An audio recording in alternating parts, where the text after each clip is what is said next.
All right, so let's compare two situations where you have, a motion down the ramp where friction provides the torque, and on the right hand side there is another motion called as yo-yo motion, where the tension provides the required torque.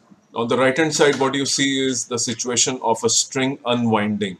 So the string unwinds and goes down. And on the left hand side, what you see is a circular object like disc, cylinder, etc., going down because of the weight component. If you see on the left hand side, your acceleration of center of mass comes out to be g sine theta plus 1 plus I com upon mr square. Now, yo-yo is very much similar to what you see on the left-hand side, with the only difference that the source of friction does not exist in the case of yo-yo. What you have instead is a tension that provides the required torque.